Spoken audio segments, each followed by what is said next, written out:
Hey, I haven't seen you for a while. How are you? I'm just... So what happened to the court? Did you go to the court? Yeah. And what happened? Not much.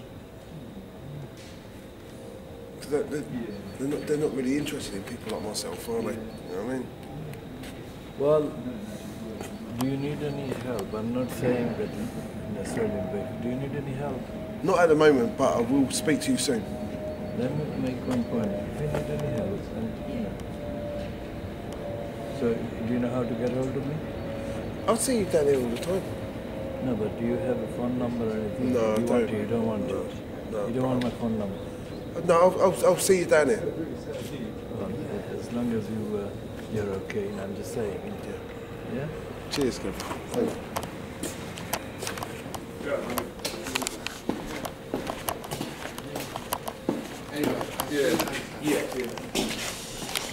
I'm looking for you, actually.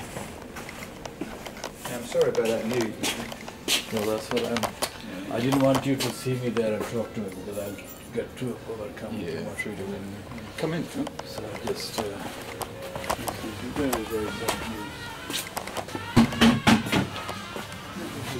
Yeah, do you want to keep the noise? Yeah, I'm just going to turn it off.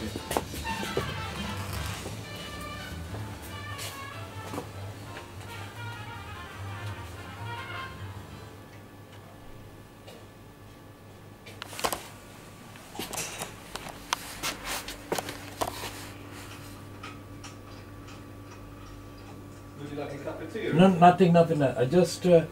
I just didn't want to speak to you through that thing. I you was know. the same. I knew you were in there, but I was going to No, I couldn't speak to you from there. I'm too emotional. Oh, I'm sorry. Oh, it's really terrible. Oh, hey. Oh, I mean, it's so out of the blue, though.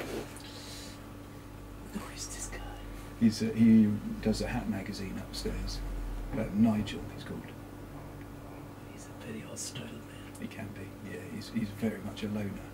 You know, he runs it all on his own, and he doesn't want anyone else. No, but he can get a kicking in his face. Yeah. He is really a nasty piece of work. Yeah, he can be rude. Yeah. All I said was, did you know Kay? What did he say? He said, I know about Kay. And that was it. Can you believe that? No, Can you believe that? it's pathetic, isn't it? Can you believe that? Yeah. But I think it's possible someone like him, he doesn't know how to deal with emotions. I mean, he always seems really sort of, you know, and maybe it's sort of he's hurting, but he doesn't want to. No, but come on. You know, he's a racist. He wouldn't have done that if I were white. I know that. He's a bit of an old school East London, you know. But You ever sit down? No. I just didn't want to speak to you about Kay from there. I know. And I was... Did you see her shortly before?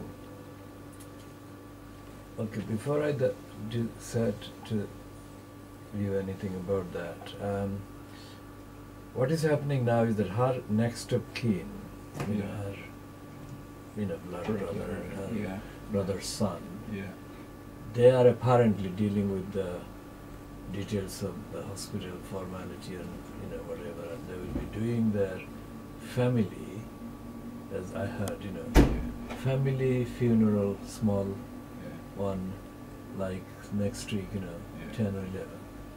After that, the SSP will have a memorial meeting where everyone will be there.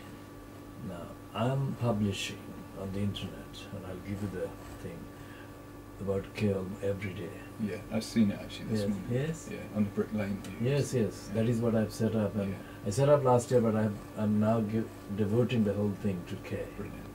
Yeah. And I saw her on Thursday, 23rd. And, the arrangement was that she would be meeting me the following day, the 24th. And we'd meet at 4 o'clock, and then we'd have another meeting at 5 with Turan, who was in Henry Street. Yeah. And on the night, when she got home, somebody gave her a lift because she was poorly. You know, she rang me and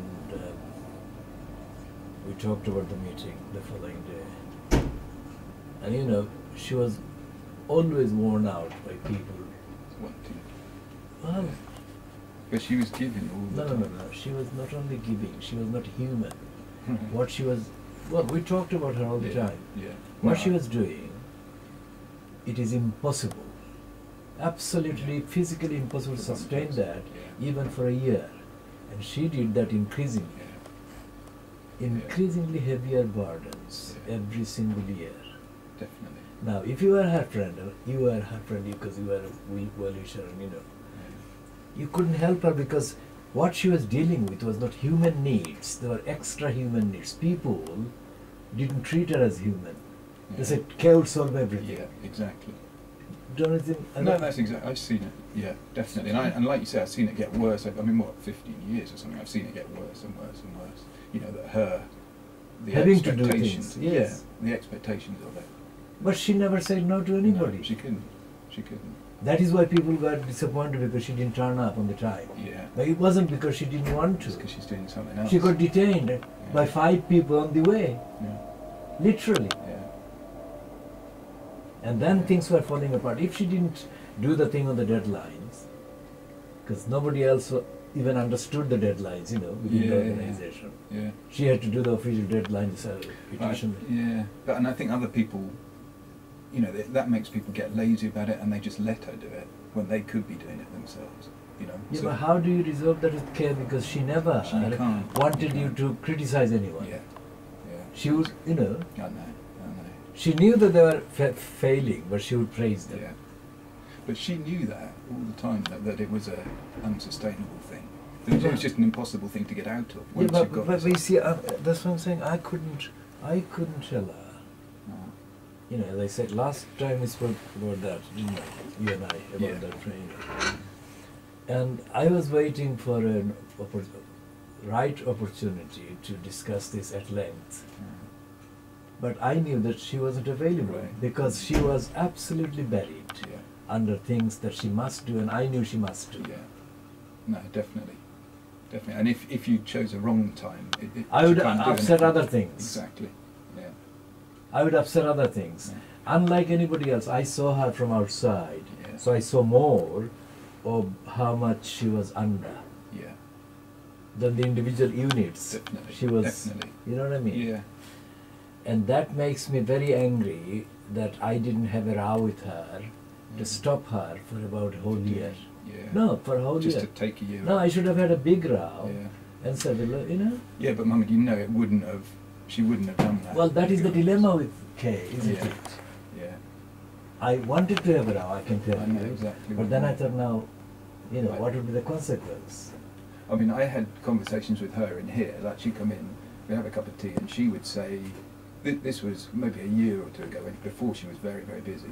But she would always be saying, right, I want to just stop, maybe go to China, do the things that she's concentrate on the architecture. Yes, yes. And the trouble is that she would then leave here, having had that conversation, and then be manic with, you know, doing stuff other places. And so you're left with the image, one image, you know, that she's about to get out of it and you know, cope with it better. And then suddenly she's back to normal, you know, helping out, solving everyone's problems all at once. So it's difficult when, you know, when you're in a unit like this and you just see her in little gaps. You just see that, you know, that side of it. You don't see the whole manicness. Well, I saw I her bet I did. for for 9 years. Yeah. And the first thing I noticed was this, that she was doing other people's work Yeah. and they were getting the paycheck. Yeah. She was doing the work, but some people who literally didn't Just deserve, right. deserve the money No. or the job or the post she was keeping them in. I agree. Totally. You know, there are many, you know. Yeah. And I thought, now how do you approach that? Because, you know, she had bigger, much more important things to address, which she never got round to, because she was keeping them afloat. Yeah. Yeah. You know, she was a brilliant architect. Yeah. I do. You know that. Yeah. And Let me just turn this water off.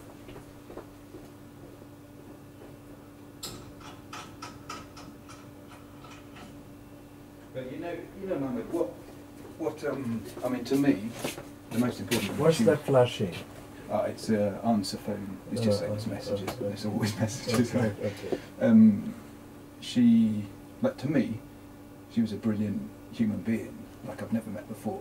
Well, I've said that, you know. Yeah, and that's what I wanted to see. You know, if she wasn't so caught up in the day-to-day running, that was something that everyone could learn from. I mean, I did.